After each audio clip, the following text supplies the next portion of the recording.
This is Caring for Kids on News Talk 760 WJR. Presented by the Children's Foundation. And here's your host, President and CEO of the Children's Foundation, Larry Burns. Thanks, Mark. Hello, everyone, and welcome to our November episode of Caring for Kids. Tonight, we have a great lineup of guests, including Ken Daniels, play-by-play announcer for the Detroit Red Wings and co-founder of the Jamie Daniels Foundation.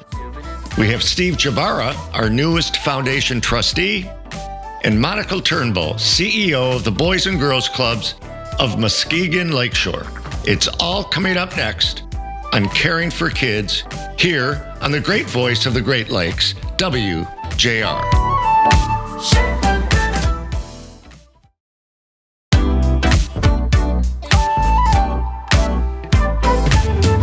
It's Caring for Kids with Larry Burns. Welcome back, everyone. Larry Burns here, November issue of Caring for Kids.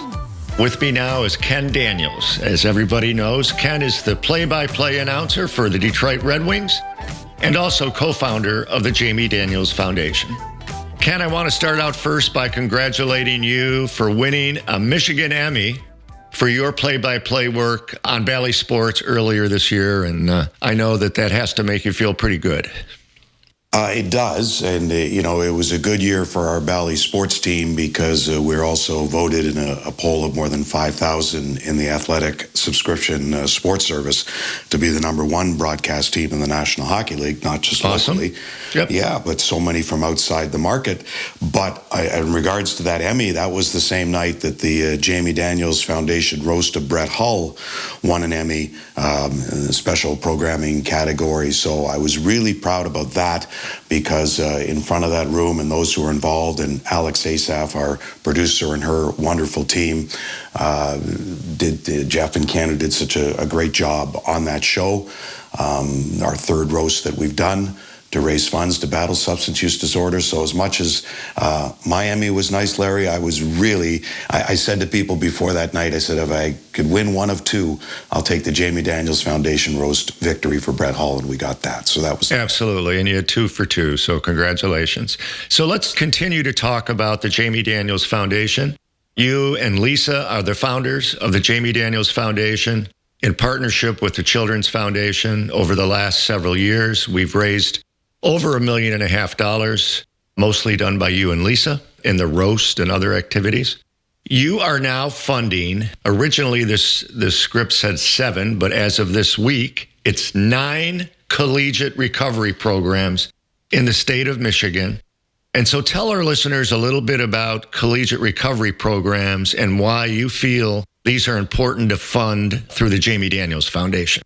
Well, it's important so kids know they have a place to turn. And we always talk about breaking the stigma, the shame and stigma of addiction, of any type of addiction, can preclude recovery.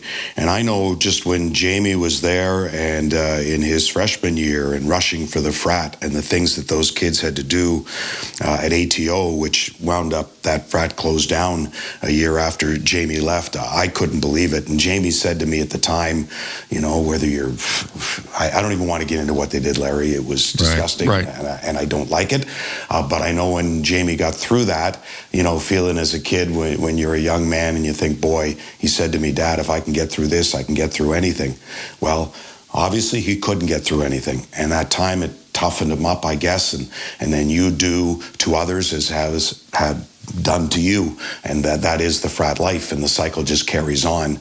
And I'm hoping kids realize it can become pretty dangerous where there's prescription drugs involved, and you're thinking at that time, well, a doctor prescribed it, it can't hurt me. Well, it did. And in that time, Jamie was addicted when he was in college very early, within 5 days. And I know that because after Jamie passed, the young man who turned him onto the prescription drugs called me and asked me for forgiveness because he was in a bad way. And I just told him, I said, you have to get in a good way. It's not about, taking your life, heaven forbid, for what happened to Jamie. You got to get out and speak out against this and do something to turn this around. So I think all that combined was so important. And when Jamie passed, Larry, in 2016, it took us a year until, as a family, we could speak publicly about it because, again, it was a shame and stigma of addiction. And then when someone suggested to me, you need to start a foundation, and we've finally spoken publicly about it, which came out in The Athletic, a beautiful article they did, and that spun into a 60 piece on Jamie. And Matt Friedman said, you have to meet Larry Burns. And I met you, and that started us raising money so we could keep Jamie's name alive. And that's basically how it all happened. Absolutely. And we're on the move. I mentioned we were in 9 collegiate recovery programs in the likes of, we started with Michigan State University, Jamie's alma mater. We're at Central Michigan University, my alma mater. Just this week, we approved, and I'm very excited about the program at Wayne State University. They didn't have a program. They now are going to have a program because of the Jamie Daniels Foundation and the Children's Foundation. And I have to believe at Wayne State, the need is great. And then we're at Olivet College. We just approved that. That's a smaller college in Michigan. We're at the University of Michigan. And when I went to college in the 70s, if someone had an addiction problem, most likely they just disappeared. They went home or they never came back. And now these programs are allowing kids to have a chance to recover, to stay in school, and to have a pathway to a healthy life. So you got to feel proud about what you're doing. Yeah, and full-time recovery coaches, and to know that, when everyone's drinking, et cetera, it could be any type of substance use, whatever. Right. And these kids don't want that there's sober tailgates. There's another way to do it, to live in a sober floor of a dorm. I think that's so important, and because addiction can be so isolating, as we know, and when you've got those around you along the same path and the same values that you hold, you don't have to judge anybody else. You just got to be true to you and those around you, and that circle of friends that you can trust and be with. And this, what we're doing now at the 9 collegiate recovery programs at the colleges, is so important, just to have that outlet for the kids. Absolutely. We're talking with Ken Daniels of the Jamie Daniels Foundation and of Bally Sports and the Red Wings. Now let's talk a little bit about a younger age group. The Jamie Daniels Foundation made a multi-year commitment to the new Adolescent Recovery Center in Troy, in partnership with the Children's Foundation and University Pediatricians, which is the practice group of Children's Hospital of Michigan. First of all, congratulations on having the doors open on this center. It's on Big Beaver. Tell our listeners why the adolescent population is important to the Jamie Daniels Foundation. Well, because those 13 to 18 suffering from addiction, whether it be alcohol or drugs, and we're finding now that so many start well before the age of 18. So where do you turn at that point? And, we're providing treatment to anyone, regardless of ability to pay. Right. And, the Children's Foundation covered the conversion of the space. You secured funding over the next 3 years in the neighborhood of $500,000, including a commitment grant from the Jamie Daniels Foundation. We're so proud to support Dr. Matt Lacasse, a child adolescent psychiatrist specializing in addiction and top psychiatrist at Children's Hospital of Michigan, is the center's director. There's a huge void in the area of adolescents substance use services here in Michigan. So now we have an adolescent psychiatrist and addiction psychiatrist when needed. And the clinic's psychotherapy's focus is giving youth the power and, most importantly, the tools to make decisions, as I mentioned earlier, closer to their values and to make better choices. There will be treatment for psychiatric issues that can go hand in hand with substance use, including anxiety and depression. So even though this clinic doesn't have inpatient detox, we always talk about dual diagnosis facilities. And even if you go to jamiedanielsfoundation.org, you'll see that places we have vetted that have dual diagnosis, because when you're in the throes of addiction, as in how to treat substance use, there is help. Patients have access to life-saving meds. We'll work closely with clients and families to support detox and make referrals to inpatient treatment sites when needed. Even when Jamie went through this and he was over the age of 18, still, we didn't know where to turn. And now there is a place to turn to get that help. And that's why this is so important. Absolutely. And I've learned that many adult centers treat adolescents like adults, and they aren't. And so Dr. Lacasse, as you mentioned, is an expert trained in adolescence recovery. So this will be a different type of service than is around the rest of the state. So we're very excited about it. The doors are open. As you mentioned, if somebody doesn't have insurance, that's okay. We're going to take everybody that needs help. So thanks for all of your support regarding that. And you know what, Larry? We need school guidance counselors and principals to get the word out. That's important too. It's a lot of this is word of mouth because, again, when Jamie was going through this and he was going through detox, and Lisa and I were told at the time, Google a therapist when we left there, when he was there for too short of a time. So we need to know that if the schools know, there is a place to turn to, and then the parents know, and that's going to be imperative. Yeah, and we started with Rochester Schools this past week. Superintendent Bob Shaner is helping us, and we're just going to continue to do that. One thing about Matt Lacasse is he's willing to go almost anywhere to talk to people and get the word out in the schools. So great point. And I love Bob Shaner. I'm glad with Rochester Schools. Bob's just a terrific gentleman. He is a terrific guy. Let's talk a little bit about raising more money so we can do more for kids, the families. So you have a great event coming up in early December, actually December 1st, so that's really early. It's called the Hot Stove, and it's going to be at the Motor City Casino. Every Red Wing fan, NHL fan, hockey fan should be there. And so Ken, tell us about the program that's going to take place.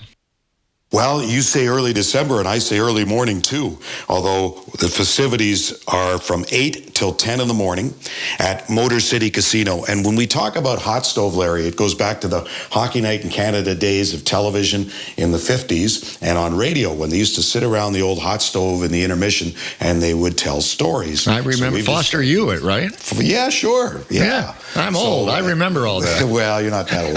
But Mickey Redmond, I don't want to say he's old either, but Mickey Redmond and I, or even Ken Holland, our former GM, he used to call me and he'd say, come on, let's go hot stove. Let's just go shoot the breeze, Larry, is what we're saying. Right. So it's a hot stove for breakfast. Registration begins at 7:30, breakfast included, but the festivities will go from 8 till 10, and we've got a terrific lineup. Mickey Redmond and me, although I'm a small part of this, Chris Osgood, Chris Draper, former Red Wing greats, right, and current referee Wes McCauley, and former top referee Dan O'Halloran, who lives in Brighton. And Wes McCauley was a former Red Wing draft pick and went to Michigan State, and he's still working. If there's just an outgoing referee, it's Wes McCauley, and many in the hockey world have heard of him. The point of this is Mickey's always been on the referees over the years, not so much personally, but the way the game is called. So I thought, you know what? Let's bring in the refs, and we'll have a big roundtable discussion. And Ryan Hanna from the Winged Wheel podcast, which has raised more than $50,000 through Red Wing fandom. Yep. Amazing over the past couple of years, so he's going to host it. So it's a roundtable discussion. There will be a Q&A. A silent auction is up as of the middle of this month of November. There will be a few live auction items there as well. It's Thursday, December 1st for breakfast. Registration 7:30. Tickets available at jamiedanielsfoundation.org. We'll get things going just after 8 o'clock. There's free parking available in the lot right across from the soundboard entrance. And I always say, because it's breakfast, some people are going to work, some people just getting out of bed. If you sleep naked, put pajamas on. But other than that, you're welcome to come. And I would say if you got kids, any kid over the age, around 11 or 12 or up, I think would enjoy it. Absolutely. So, you can bring your children too if they can sit through a conversation, have fun. And we're hopefully going to have a referee quiz there that the league puts out. We'll ask some folks in the audience, so they'll let you know how it's not so easy to referee this game. I grew up refereeing as a teenager and into my early 20s just for extra money. So I've always had an affinity for the refs, even though Mickey hasn't, even though he wasn't his people. So it'll be a great hot stove discussion for, 90 minutes or so to a couple hours with breakfast. So we hope a lot of people will show up and support us. Yep, we'll continue to get the word out. And before we end, Ken, is there anything else you want to share with our listeners about the Jamie Daniels Foundation? Just, if you need help, please, the resources are there at jamiedanielsfoundation.org. And as Larry and I have spoken of, with the 9 colleges now involved and with the Adolescent Recovery Center we've opened, I think we're on our way and continue to build. And this isn't just for today, tomorrow, it's for a lifetime. Yes, so thank you. Saving lives. Thank you, Ken Daniels, for all you do. And Wings are off to a pretty good start, and so I'm optimistic about that. Me too. Thanks, Larry.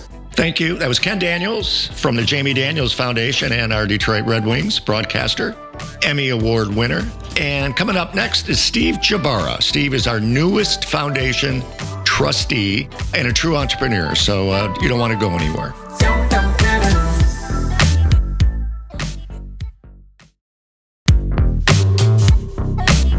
Welcome back to Caring for Kids on WJR, presented by the Children's Foundation.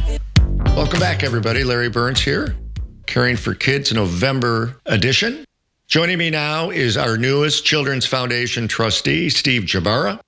Steve is the founder and president of the Grand Rapids Gold, the CEO of Atomic Honey Advertising, the chief strategy officer of Air Company, the co-owner and co-CEO of Green Door Distillery, and the chief strategy officer at Wait Time.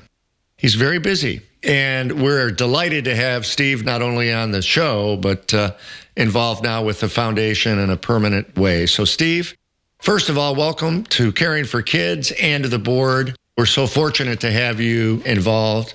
You're a true entrepreneur, so let's start with some of that, telling our listeners how you became involved with, we'll start with the Grand Rapids Gold, which is now a Denver Nuggets affiliate NBA G League team.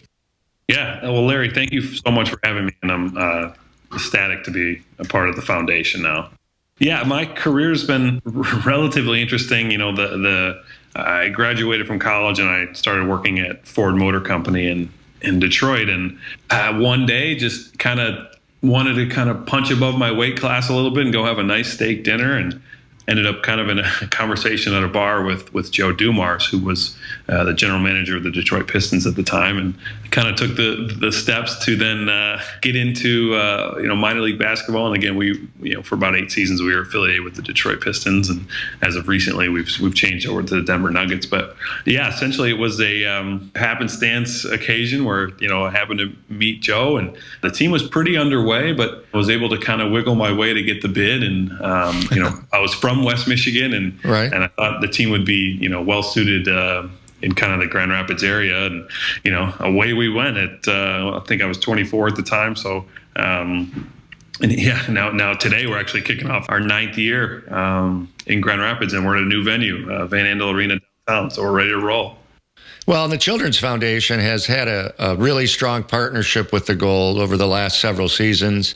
We've had a lot of fun with your team on the administrative side, as well as the team, with uniforms and raising money during games. And it's been a great partnership, and we're looking forward to this season and the new arena that I think will be an added plus based on what I know.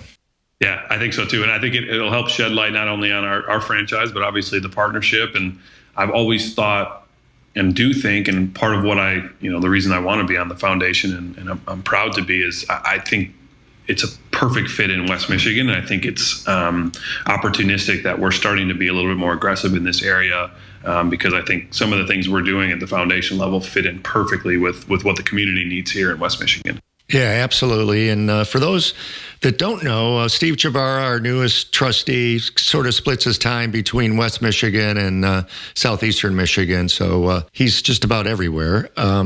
So, Steve, let's talk about a different entrepreneurial activity that you're involved with, Airco, which is a CO2 technology company based in Brooklyn, New York.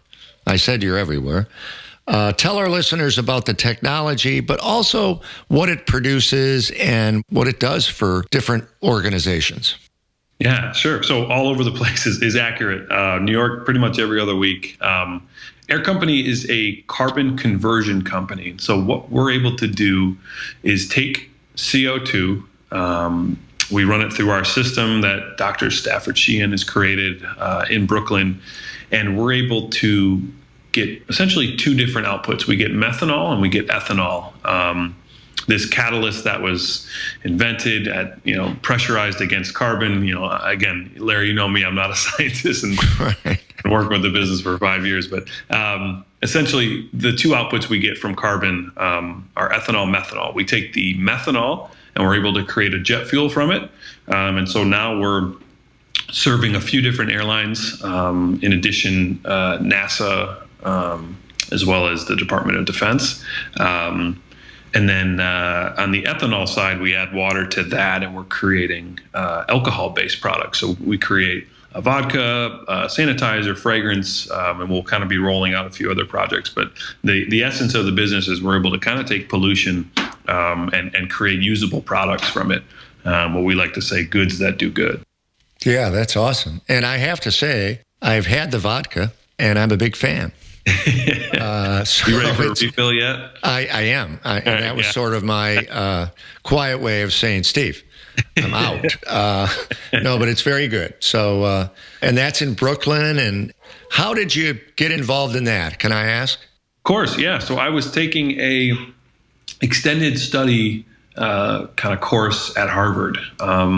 And, I'd kind of rolled from Ford when I started my career into the team, and then a couple other startups. And, I'd really leaned on a lot of people. And I had, used legal and advisors and investors, and I had asked a ton of questions. And at one point in my career, I thought, you know what, you should really go back to school and kind of pay attention this time.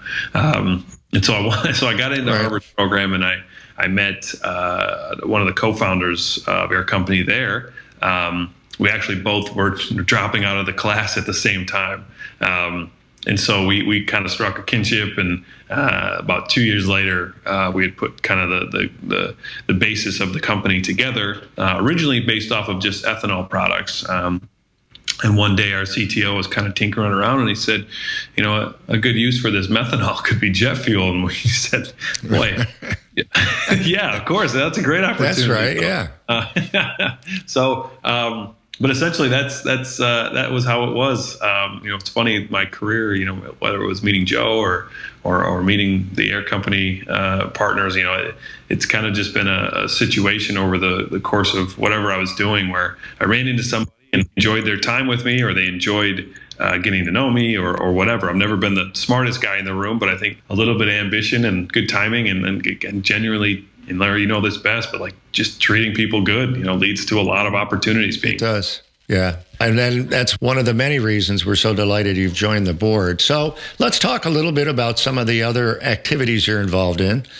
You're now co-owner of Green Door Distillery in Kalamazoo, and then also an advertising agency called Atomic Honey, which has a very interesting focus on services for equity exchange. So first, let's talk a little bit about the Kalamazoo Distillery, and then talk about Atomic Honey. So the distillery based in Kalamazoo, I invested in the distillery in 2016. And distilleries are really, really tough cash businesses. So, you got to buy ingredients, you got to buy machines, you need glass, you need labels, you need on and on and on and on and on. And in some cases, the stuff you're creating has to sit for 4 years. So you can't really reap any revenue out of it because it needs to age, or it needs to process, or whatever.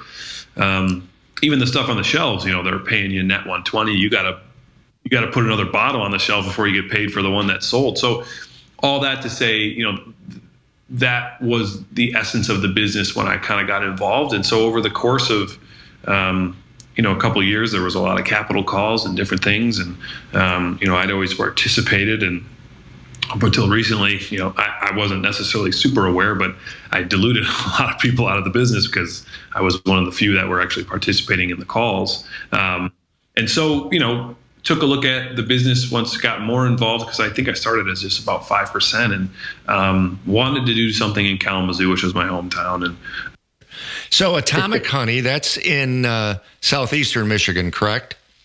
Correct. Yep, we're based in Eastern Market there. Yeah, well, that's awesome. Tell us about the focus on equity exchange. I had not heard of that before, but it's just fascinating. Yeah, I had the team rolling kind of mid-late 20s, and then, I had so many investors with the team. They started using me as kind of their spark plug for their different ideas, right? So they were C-level person here, but they always thought about this. And, I always had this technology. I thought it would be cool, whatever. So anyway, they started tasking me to fill out these things. And we actually created some pretty cool businesses, and we had some really good exits. And so then, I had a little bit of cash, and I wanted to continue being a part of kind of the entrepreneurial network. And so many people had helped me, and, sort of wanted to pay it forward. So then I started doing that, and about everything that I invested in that I wasn't involved in, just turned to dirt. And I was just doing a terrible job of picking whether it was the entrepreneur or the concept or whatever it was. I mean, everything I was investing in was just falling flat. And then I kind of started realizing, if I'm given a, 50 grand or 100 grand for, 5 or 10% of this company, the entrepreneur who is there, now they have a little cash, we need to get a better office, or they need a better company truck, or this and that and everything. And by the time, they get through some of those ideas, my money was exhausted, and we were no further to really growing the business. And then, more people come in, you get diluted and this and that. So anyway, I had met Rob Taylor, who kind of was running a boutique agency, and we had come up with this concept that, instead of giving cash to entrepreneurs, how about we lend advertising in exchange for equity? And so a lot of the times, again, back to that same entrepreneur, they have 2 customers, and they just started paying themselves. They got an office, and, they can't afford to spend on marketing just yet because they don't want to lose one of those customers. Or if they do lose a customer, it's coming back the other way. Now they can't pay their office, they can't pay themselves, on and on and on. So, but it's typically the moment that they need to spend. And so we come in and we provide, these services, and whether it's, we'll give you 150K of services for a couple percent or whatever it is. That way we know exactly where the dollars are going. And it's kind of a bit put your money where your mouth is kind of model, because if we do our job, by the time the money we pledge is exhausted, you should now be in a place with revenue and sales to pay us. And so that's when the model gets really, really neat, is when we've invested in a company, they've kind of gone full circle. Now the money's exhausted, but they have revenue. Now they can spend with us. We pay down what we lent, and moving forward, it's kind of a paying client that we own a little piece of, and everybody's working towards the same common goal. Obviously, we have a very committed relationship with them to ensure their success, because now they're a client and we have a piece. So anyway, it became really cool, and it was something we were kind of uniquely doing, and we've had a lot of success off of it. Yeah, it's very cool. And that's Atomic Honey. They're in the Eastern Market, which is a great place to be, I think, today, with so much going on in that area. And Detroit, now that we're kind of coming out of COVID, so that's a good thing. Well, Steve, thank you for sharing all of those entrepreneurial experiences. We're looking forward to the gold season, and I'm looking forward to you being a very active board member, not only in the Grand Rapids, Kalamazoo area, helping us get out there, but also back in southeastern Michigan as well. So thank you very much for all you're doing, and appreciate you've been a supporter of our events for many years, and I'm just looking forward to a bright future with you as well. Thank you, Larry. I'm happy to be a part of it, and I really look forward to moving even further with what we're doing together. Thanks, Larry. All right. Keep up the great work. That was Steve Jbara, one of our new trustees at the Children's Foundation. And coming up next, we're going to talk to one of our new grantees, and that's Monica Turnbull of the Boys and Girls Clubs of Muskegon, Lakeshore. When Caring for Kids continues here on the great voice of the Great Lakes, WJR.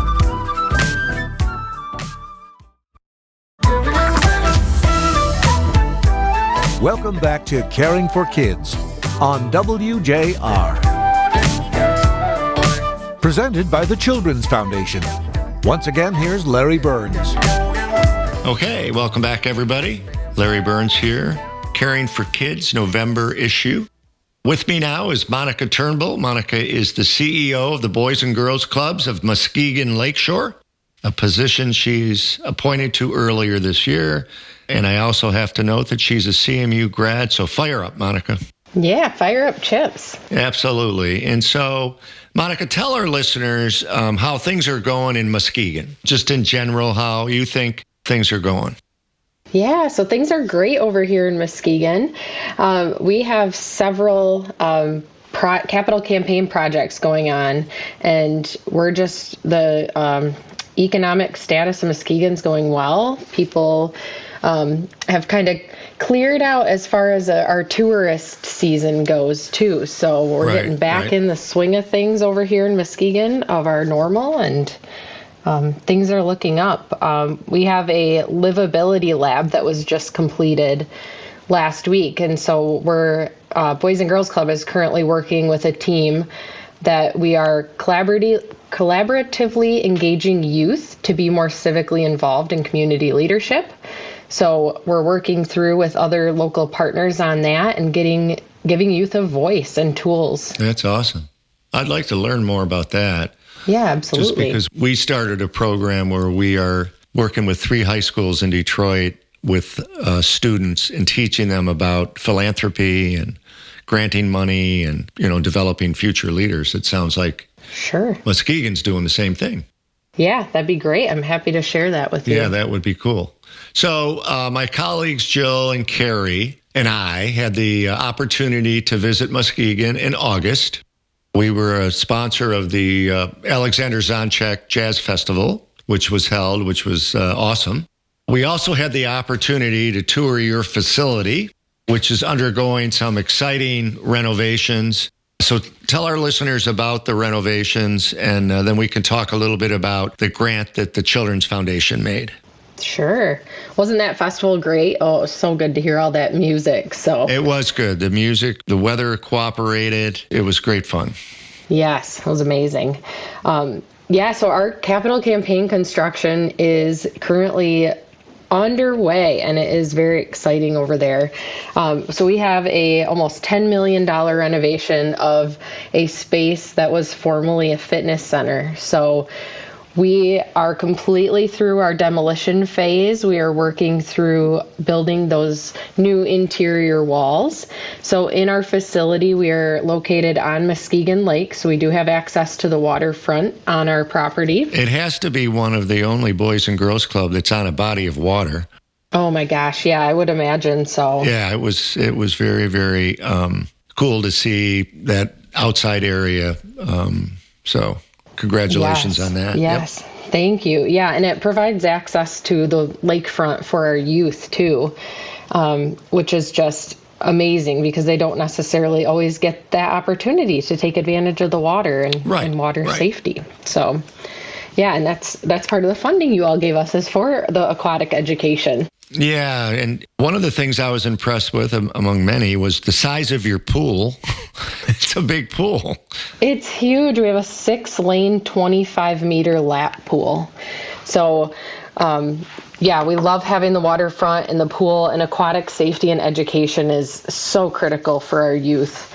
That's inside of our building. We have a full-size gymnasium. When we reopen, we will have those things will be all renovated, and we will also have a STEM lab, a STEM facility, an art area, as well as academic spaces for each of our cohorts, so our 6 to 9-year-olds, 10 to 12, and 13 and up for our teen center. So each of those spaces will all have their own academic space, quiet area, as well as a lounge space that they can all relax and enjoy. Yeah, that's super. So we're talking with Monica Turnbull, who is the CEO of the Boys and Girls Clubs of Muskegon Lakeshore, a new partner of the Children's Foundation. And tell us a little bit more about the Teen Quiet Room that we're helping fund. Yes, absolutely. So the Teen Quiet Space is really a great area and calming space where our youth and teens can find some peace and serenity and a place to decompress and really regulate their emotions. So the goal of our quiet, calming space is to reduce negative sensory input by providing a calming visual, auditory, and tactile experience that will help our youth and teens de-stress, de-escalate, and just emotionally reset from their day. Yeah, I could use a room like that. Oh my gosh, I think we all we all could. Yeah, well, particularly coming out of the COVID environment, and as you know, very well, better than me probably, is that so many kids suffered from anxiety and other issues during that 2.5-year period. And to have a place to go to unwind and to relax has got to be so important to them. Oh my gosh, so important. Like all of that you just said, absolutely. The other piece of this is many of our youth live with more than just themselves at home, right? So they have their caretakers, they have siblings, parents, whoever is at home in their house, and sometimes they don't get a quiet space even in their own rooms because they may share it. So right. It's really important that we provide that space for them, and we are so thankful and appreciative of your support to be able to make that possible. Well, you're most welcome. Boys and Girls Clubs are one of our favorite grantees. We're supporting the one in Detroit, one in other parts of Michigan that we're very excited about. And I was on the board of the Boys and Girls Club in Toledo for about 15 years. And so I'm very fond of the Boys and Girls Club. So you're doing a great job. Is there anything else you want our listeners to know about your Boys and Girls Club? Sure. So I think one thing about our Boys and Girls Club that sets us apart from some others is that we have our main clubhouse, which is the one that we've been talking about that's under construction. But we also have 6 school-based sites. So what that means is we have branches of our local Boys and Girls Club here in Muskegon out in those schools in the districts. So we are able to connect with youth all over Muskegon County, even ones that are not able to get to our location. We're in their neighborhoods. Yeah, that's super because, some of them don't have transportation or they're doing athletics or something. And so if they can get involved while they're at school, then that's a nice connection to have with Boys and Girls Club. So, Well, thank you for all you're doing. We hope that this is just the very beginning of a relationship with the Children's Foundation, with your Boys and Girls Club, and with Muskegon, because it's our first grant to the Muskegon area. Long overdue, and hopefully just the beginning of that. So I look forward to hearing more and more about the renovations and hopefully visiting when it's all done.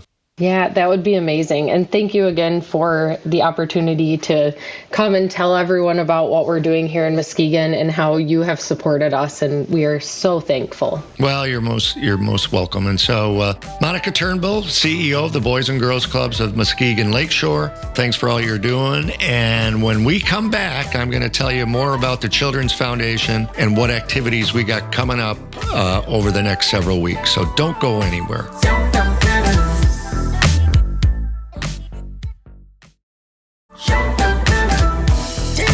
Well, thanks for listening, everyone. November issue of Caring for Kids. It was a great lineup, some really good information, great people.